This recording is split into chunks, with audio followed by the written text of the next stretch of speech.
John chapter 11. Now a certain man was sick, Lazarus of Bethany, the town of Mary and her sister Martha. It was that Mary who anointed the Lord with fragrant oil and wiped his feet with her hair, whose brother Lazarus was sick. Therefore the sisters sent to him, saying, Lord, behold, he whom you love is sick. When Jesus heard that, he said, This sickness is not unto death, but for the glory of God, that the Son of God may be glorified through it. Now Jesus loved Martha and her sister and Lazarus. So when he heard that he was sick, he stayed 2 more days in the place where he was. Then after this he said to the disciples, Let us go to Judea again. The disciples said to him, Rabbi, lately the Jews sought to stone you, and are you going there again? Jesus answered, Are there not 12 hours in the day? If anyone walks in the day, he does not stumble, because he sees the light of this world. But if one walks in the night, he stumbles because the light is not in him. These things he said, and after that he said to them, Our friend Lazarus sleeps, but I go that I may wake him up. Then his disciples said, Lord, if he sleeps, he will get well. However, Jesus spoke of his death, but they thought that he was speaking about taking rest in sleep. Then Jesus said to them plainly, Lazarus is dead, and I am glad for your sakes that I was not there, that you may believe. Nevertheless, let us go to him. Then Thomas, who is called the twin, said to his fellow disciples, Let us go also, that we may die with him. So when Jesus came, he found that he had already been in the tomb 4 days. Now Bethany was near Jerusalem, about 2 miles away. And many of the Jews had joined the women around Martha and Mary to comfort them concerning their brother. Then Martha, as soon as she heard that Jesus was coming, went and met him, but Mary was sitting in the house. Now Martha said to Jesus, Lord, if you had been here, my brother would not have died.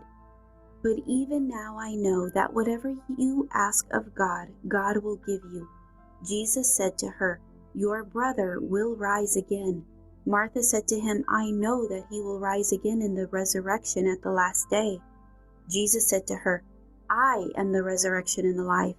He who believes in me, though he may die, he shall live. And whoever lives and believes in me shall never die. Do you believe this? She said to him, Yes, Lord. I believe that you are the Christ, the Son of God, who is to come into the world. And when she had said these things, she went her way and secretly called Mary, her sister, saying, The teacher has come and is calling for you. As soon as she heard that, she arose quickly and came to him.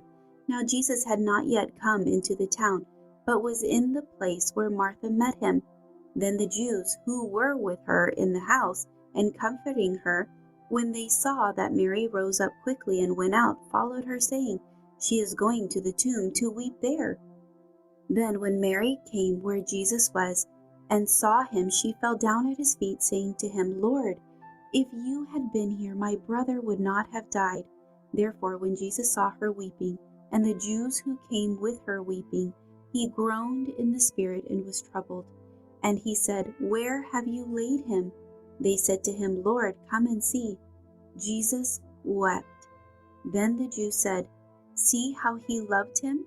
And some of them said, Could not this man who opened the eyes of the blind also have kept this man from dying?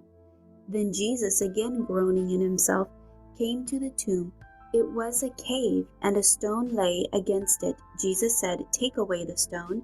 Martha, the sister of him who was dead, said to him, Lord, by this time there is a stench, for he has been dead 4 days. Jesus said to her, Did I not say to you that if you would believe, you would see the glory of God? Then they took away the stone from the place where the dead man was lying.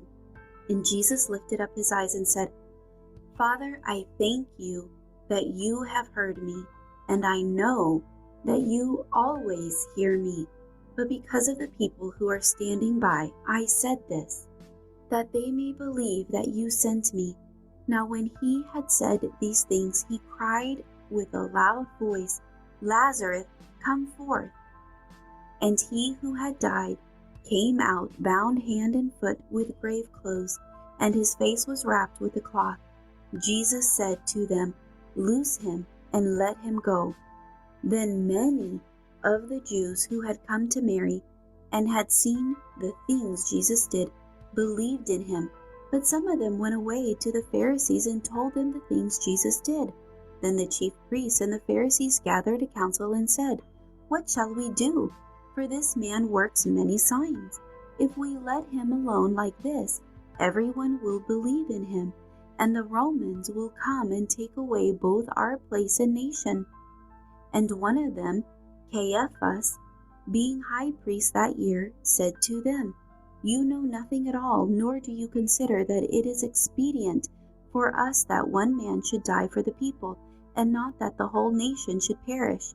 Now this he did not say on his own authority, but being high priest that year, he prophesied that Jesus would die for the nation, and not for that nation only, but also that he would gather together in one the children of God who were scattered abroad. Then from that day on they plotted to put him to death.